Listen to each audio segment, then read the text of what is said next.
کوئی دشمن مسلط نہ ہو جائے جو میری صفایا کر کے رکھ دے. اللہ نے کہا کہ میں یہ دعا بھی قبول کرتا ہوں. اور تیسری دعا یہ تھی کہ ان کی آپس کی لڑائیاں نہ ہوں. یہ دعا جو ہے قبول نہیں ہوئی اور فرمایا کہ یہ چیز جو ہے چلتی رہے گی اور اس کا نقصان امت کو ہوگا. آپس کی لڑائی. ایک روایت ہے حضور صلی اللہ علیہ وسلم نے فرمایا اسلام کی چکی 35 یا 36 37 سال تک چلتی رہے گی. یہ بہت عجیب الفاظ ہے، آپ سنیے گا. اسلام کی چکی 35 36 یا 37 سال تک گھومتی رہے گی. بس اگر وہ ہلاک ہوں گے تو ہلاک ہونے کا راستہ یہی ہے کہ جس پہ ہلاک ہونے والے ہلاک ہو. پھر 70 سال پھر اگر ان کا دین قائم رہا تو 70 سال تک ان کا دین قائم رہے گا. راوی نے پوچھا کہ یہ 70 کون سے ہوں گے، بقیہ میں سے ہوں گے یا گزرے ہوئے میں سے ہوں گے؟ آپ نے فرمایا گزرے ہوئے سالوں سے. اب ذرا اس حدیث کا مطلب سمجھیے.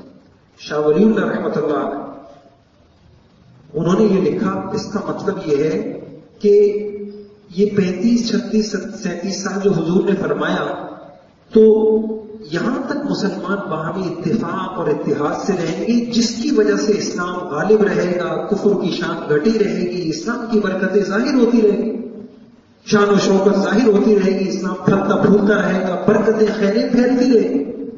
اور جب آپس میں نا اتفاقیاں ہوں گی مسلمانوں میں تو بس ابھی اس چکی پہ وبال آ جائے گا.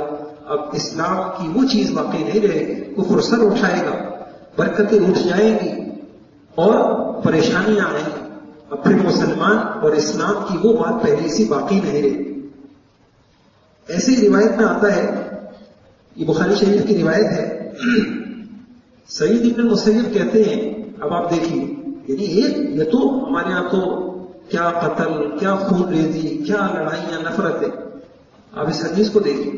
سعید ابن مسیب کہتے ہیں، بخاری شریف کی روایت ہے کہ پہلا فتوہ اسلام میں جو بڑا مسئلہ آیا، پہلا فتنہ آیا، وہ حضرت عثمان رضی اللہ تعالیٰ عنہ کے قتل کا تھا.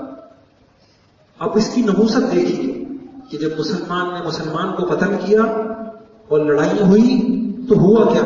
تو انہوں نے فرمایا جب حضرت عثمان کو شہید کرنے کا فتنہ پیش آیا تو اصحاب بدر میں سے کوئی نہیں بچا. بہت جلدی اصحاب بدر اٹھنا شروع ہو گئے، انتقال ہونا شروع ہو. پھر فرمایا دوسرا فتنہ حرہ کا پیش آیا. اسلامی تاریخ میں بہت ہی دردناک واقعہ پیش آیا یزید کے دور کے اندر، اور مدینے والوں نے اس کی بیعت سے انکار کیا اور اس نے جو ہے اس کے لیے جو ہے لشکر کشی کی. اس لشکر نے جو ظلم و زیادتی کی وہ داستان سنانے کے قابل نہیں. تو فرمایا کہ دوسرا جو مسلمانوں میں لڑائی ہوئی وہ حرہ کا واقعہ پیش آیا تو اصحاب حدیبیہ میں سے کوئی نہیں بچا. وہ مقدس صحابہ، وہ پاکیزہ صحابہ جن کی رحمتیں، برکتیں، دعاؤں سے امت میں خیریں آتی تھی، اللہ نے ان کو اٹھا لیا. پھر فرمایا پھر تیسرا فتنہ ایک اور تھا، علماء نے لکھا ابو حمزہ خارجی کا فتنہ تھا. یہ فتنہ ابھی ختم نہیں ہوا تھا کہ اللہ پاک نے لوگوں سے عقل اور دانائی اور سمجھ اور بوجھ اللہ نے یہ اٹھا لی. تو جب لڑائیاں ہوتی ہیں، جب فتنے ہوتے ہیں اور جھگڑے ہوتے ہیں تو خیریں اٹھنا شروع ہو جاتی ہیں، برکتیں اٹھنا شروع ہو جاتی ہیں. ایسے ہی قرآن پاک کی جو یہ آیت ہے وَلَا تَنَازَعُوا فَتَفْشَلُوا وَتَذْهَبَ رِيحُكُمْ وَاصْبِرُوا، بہت غور سے اس آیت کو دیکھیے گا. اس آیت میں ہمیں اللہ پاک نے بتایا ہے کہ جھگڑوں سے کیا نقصانات ہوتے ہیں. فرمایا آپس میں جھگڑا نہ کرو، تم کمزور پڑ جاؤ. خاندان والے جھگڑیں گے، خاندان کی طاقت کمزور پڑ جائے گی. اور تاجر آپس میں جھگڑیں گے، ان کی تجارت کمزور پڑ جائے گی. ملک لڑیں گے آپس میں کمزور ہو جائیں گے. تو فرمایا تم آپس میں جھگڑا نہ کرو ورنہ کمزور پڑ جاؤ گے اور تمہاری ہوا اکھڑ جائے گی. اور صبر سے کام لو، یقین رکھو اللہ تعالیٰ صبر کرنے والوں کے ساتھ. اچھا اس میں غور کیجیے گا، یہاں جھگڑوں کی دو نقصان بڑے بتائے. ایک تو یہ بتایا کہ تم ذاتی طور پہ کمزور اور بزدل ہو جاؤ گے، اور دوسری کہ تمہاری ہوا اکھڑ جائے گی. تمہارا ایک روب اور دبدبہ جو دوسروں کے دلوں میں تھا وہ نکل جائے گا. پھر وہ تمہارے اوپر حملہ کریں گے اور تمہیں کمزور کریں گے. یہ بات تو سمجھ میں آتی ہے کہ ظاہری بات ہے کہ آپس کی لڑائی کی وجہ سے، بلکہ دشمن کا تو چال ہی یہی ہوتی ہے کہ لڑواؤ اور حکومت کرو، ان کو کمزور کر دو لڑا لڑا کے اور پھر وہ کرو. لیکن یہ جو کہا کہ تم آپس میں کمزور ہو جاؤ گے، سوال یہ ہے کہ لڑائی سے کون سی کمزوری آتی؟ تو علماء نے بڑی اچھی، مفتی شفیع صاحب نے معرفت قرآن میں بڑی اچھی بات لکھی. انہوں نے یہ کہا کہ جب انسان کوئی خاندان لے لے، آپس کا اتحاد اور اتفاق، اعتماد، اس سے انسان کے دل میں ایک اعتماد ہوتا ہے، میں اکیلا نہیں ہوں، میرا بھائی میرے ساتھ ہے، میں اکیلا نہیں ہوں، میرا خاندان میرے ساتھ ہے. تو انسان کے اندر ایک بہادری آتی ہے، ایک ہمت اور حوصلہ آتا ہے. اور بڑی بڑی مسائل میں آپ نے دیکھا ہوگا کہ بڑے بڑے مریض، بڑے بڑے حادثات، بڑے بڑے کاروباری حادثات کے اندر جب پتہ ہو کہ میں الحمدللہ تنہا نہیں ہوں، میرے بھائی، میرے خیر خواہ، میرے بھلا چاہنے والے الحمدللہ میرے ساتھ ہیں، تو یہ چیز انسان کو ایک حوصلہ دیتی ہے، انسان کو ہمت دیتی ہے، اور یہ چیز کم آتی ہے. کہتے ہیں کہ ایک علاقے کے اندر، ایک گاؤں میں ہے تو واقعہ لیکن سبق آموز ہے، یاد آ گیا میں عرض کرتا ہوں. ایک گاؤں میں ایک کنواں تھا، تو وہاں عجیب واقعہ پیش آیا کہ جب ایک مرتبہ ایسا ہوا کہ لوگ کنویں میں جب ڈول ڈالے تو ڈول ٹوٹ جائے، خالی رسی واپس آئے، پھر ڈالیں، پھر ایسا ہو، پھر ڈالیں، پھر ایسا. سارے گاؤں والے جمع ہو گئے، سب ڈرے ہوئے بھی ہیں، سہمے ہوئے بھی ہیں، پتہ نہیں اندر کیا مسئلہ ہے، کیا کریں. ایک شخص نے کہا ٹھیک ہے، میں اندر جانے کے لیے تیار ہوں، رسی پکڑ کے اندر جاؤں گا، میں اندر جانے کے لیے تیار ہوں، لیکن میری ایک شرط ہے. اگر کیا شرط ہے؟ کہا میں شرط یہ ہے کہ یہ جو رسی پکڑنے والوں میں میرا بھائی ضرور ہو.